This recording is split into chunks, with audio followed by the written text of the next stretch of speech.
Polda Metro Jaya hari ini menggelar rekonstruksi perencanaan pembunuhan bos pelayaran PT Dwi Putra Tirta Jaya Sugianto yang tewas ditembak. Rekonstruksi dilakukan di 2 tempat. Kawan-kawan, terkait LP nomor 9. Para tersangka kasus penembakan pengusaha pelayaran di Kelapa Gading, Jakarta Utara menjalani rekonstruksi. Ada 44 adegan yang dilakukan di 2 tempat, yaitu Polda Metro Jaya dan tempat kejadian perkara di Kelapa Gading.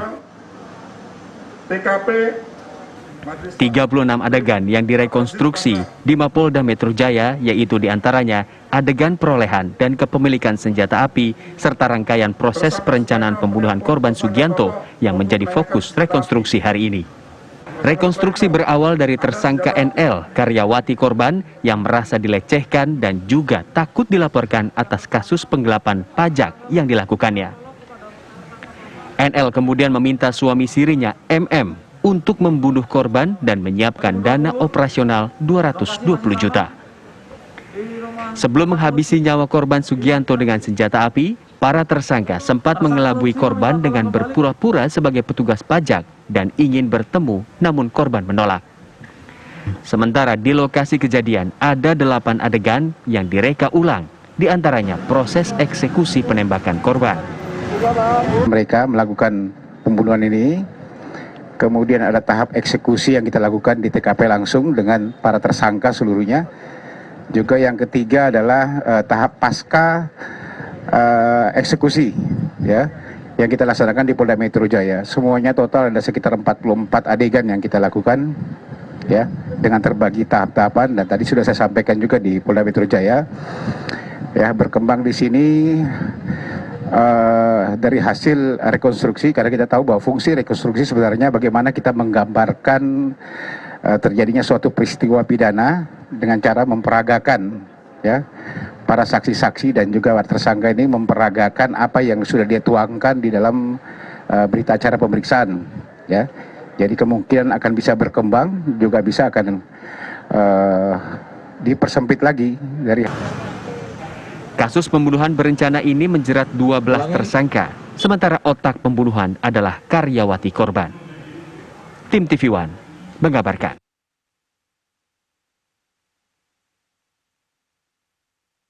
Apa yang mendorong pelaku gelap mata dan menyuruh suami sirinya untuk mengakhiri hidup sang pengusaha? Kita akan berbincang dengan kriminolog Eva Akhyani Zulfa, ya Tisa, ya? Selamat sore Mbak Eva. Waalaikumsalam warahmatullahi wabarakatuh. Baik, waalaikumsalam warahmatullahi wabarakatuh. Mbak Eva, kalau kita melihat mengikuti kasusnya, kalau menurut Anda apa yang mendorong seseorang atau pelaku ini bisa berbuat nekat senekat itu Mbak Eva, sampai menyediakan uang juga 220 juta melakukan aksi pembunuhan? Kalau kita mendengar beritanya ini kan ada 2 hal, ya, yang ditengarai kemudian menjadi pemicu dari pelaku untuk melakukan perbuatan ini. Yang menarik memang kalau saya melihatnya ada hal yang satu pihak, kalau kita bicara bahwa motif yang timbul adalah pelecehan seksual, biasanya pelecehan seksual itu ada kaitannya dengan konteks relasi kuasa. Nah, kalau kita bicara relasi kuasa, itu kecenderungannya adalah justru perempuan korban itu timbul rasa ketakutan untuk melakukan atau tidak melakukan sesuatu. Jadi dia akan berhitung tentang langkah yang ingin diambil untuk kemudian lepas dari hal yang kemudian menimpa dirinya. Nah, sementara di dalam kasus ini kita bicara tentang dugaan pasal 340. Ada unsur dengan rencana di situ. Nah, makna dengan rencana kalau kita lihat adalah satu keadaan yang meliputi jiwa atau diri pelaku di mana dia tidak sekedar ingin atau mau melakukan satu perbuatan dalam konteks pembunuhan, tetapi makna dengan rencana itu harus dipahami sebagai satu situasi di mana dia sudah mempersiapkan terlebih dahulu tentang perbuatan atau tentang tindakan-tindakan apa yang akan dia laksanakan, dia persiapkan dalam rangka melakukan pembunuhan tadi. Mbak Eva. Nah ini kalau kita lihat dalam hubungannya dengan argumentasi kedua, misalnya dia menghilangkan jejak dia atas tindak pidana penggelapan pajak yang dia lakukan, itu menjadi lebih masuk akal. Baik, tapi kalau kita berbicara perempuan lebih identik dengan emosi, ketika sudah di ambang batas tidak bisa mengontrol dirinya, dan perencanaan yang sedemikian rupa melibatkan belasan orang, apa yang memicu sehingga ia begitu sadis sekali ya dengan korban ini. Sesaat lagi Mbak Eva, kita harus jeda terlebih dahulu.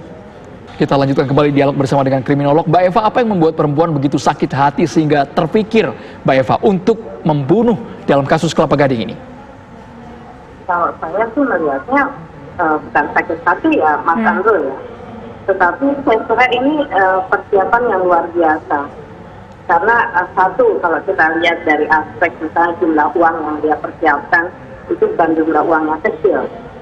Dia meng-hire orang kemudian melakukan perbuatan penembakan di satu tempat tertentu, itu juga sesuatu yang memang sudah disingkirkan dan sudah direncanakan dalam konteks kalau kita bicara pasal 340 KUHP. Nah, kalau dikatakan sebagai satu sakit hati, tindakan brutal, emosional seorang perempuan, ini saya kira kurang pas kalau kita kaitkan dengan isu bahwa kemudian ada penggelapan dana pajak yang dia lakukan dan dia tutupi. Oke. Kalau saya melihatnya lebih kepada. Berarti bisa dikatakan kalau dilihat dari modusnya ada dua isu di sini, isu merasa sakit hati karena dilecehkan dan juga isu soal penggelapan pajak. Ini condongnya karena ada rasa ketakutan kasus penggelapan pajaknya ini dilaporkan ke pihak berwajib, itu yang membuat tersangka ini nekat merencanakan pembunuhan ini. Betul. Saya lebih condong melihat kepada hal itu. Karena memang karakteristik perempuan yang menjadi korban dalam isu-isu kekerasan seksual itu sebetulnya cenderungnya tindakannya sebaliknya, begitu.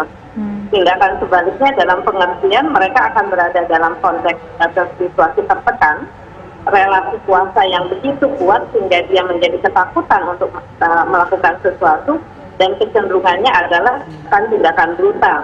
Misalnya pembunuhan dengan cara mutilasi dan sebagainya, banyak kasus yang kemudian terjadi.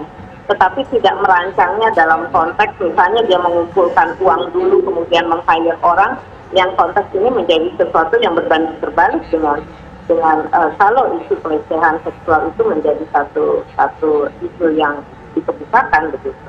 Mbak Eva, kalau kita lihat riwayatnya tidak ada sama sekali tindak pidana yang pernah dilakukan oleh karyawati ini. Hanya penggelapan pajak ketika sudah bekerja. Namun sekarang posisinya perempuan ini bisa mempengaruhi banyak sekali laki-laki untuk patuh dengan apa yang diperintahkan oleh pelaku ini, oleh otak pelakunya ini.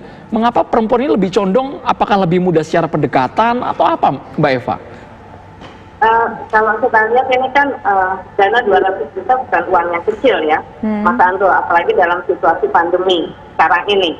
Ya, orang sulit sekali bekerja sehingga kemudian kalau kita lihat dari para pelaku ini, barangkali lebih kepada motif ekonomi untuk kemudian melakukan sesuatu. Penggunaan senjata api saya kira juga harus diperhatikan kalau kita mau menggali pada motif atau niat seseorang kemudian melakukan tindak pidana. Karena barang ini bukan barang yang bisa kemudian didapat secara sembarangan begitu. Nah, oleh karena itu memang menjadi sesuatu yang saya kira harus digali oleh para penyidik di sini mengenai sumber atau informasi mengenai kepemilikan senjata api yang bisa digunakan oleh para pelaku. Karena hanya mereka yang dengan skill tertentu, kemudian mereka yang punya akses tertentu dan memang sudah mempersiapkan itu untuk melakukan satu tindakan tertentu seperti pembunuhan. Oke. Mbak Eva, ada catatan tidak secara psikologi sebetulnya ketika seorang perempuan sudah bertindak nekat di atas katakanlah di luar logika begitu, di luar kontrol emosinya, ingin menghabisi nyawa seseorang, apakah ini kebanyakan memang karena didasari oleh motif ekonomi atau bersifat korup, atau memang ada juga kebanyakan karena berasal dari perasaan sakit hati, Mbak Eva? Kalau melihat pada konteks banyaknya kasus, karena saya bukan psikolog ya Mbak ya, tetapi banyaknya kasus dan kecenderungan bahwa perempuan dipahami lebih emosional daripada laki-laki di satu pihak, tetapi literatur juga menggambarkan bagaimana kemudian perempuan justru lebih pandai menyembunyikan kejahatannya dibanding laki-laki. Data itu ada, gitu ya. Jadi bisa jadi kita akan melihatnya barangkali lebih objektif kepada segala kemungkinan yang bisa terjadi dan bisa dilakukan entah itu laki-laki atau perempuan dalam konteks atau hal yang seperti ini. Menarik ketika Mbak Eva mengatakan perempuan lebih pandai untuk mengelabui, untuk menyimpan perasaannya. Bahkan mungkin dalam tanda kutip bisa berpura-pura untuk menangis di depan korbannya sendiri seperti itu, Mbak Eva, kalau kita lihat beberapa kasus sebelumnya? Ini kayaknya bahasa lebay gitu ya Mas Andri. Boleh lah, kadang-kadang boleh lah Mbak. Di balik tangisnya kemudian perempuan menyembunyikan kejahatannya itu menjadi sesuatu yang barangkali bisa ditanyakan kepada para psikolog. Saya hanya menyampaikan bahwa literatur memang memberikan data kemungkinan itu ada gitu. Jadi karakteristik perempuan dibanding laki-laki yang cenderung lebih terbuka, perempuan lebih tertutup begitu. Oleh karena itu mempengaruhi juga bagaimana kemudian kejahatan dilakukan oleh perempuan dan oleh laki-laki dengan cara yang berbeda.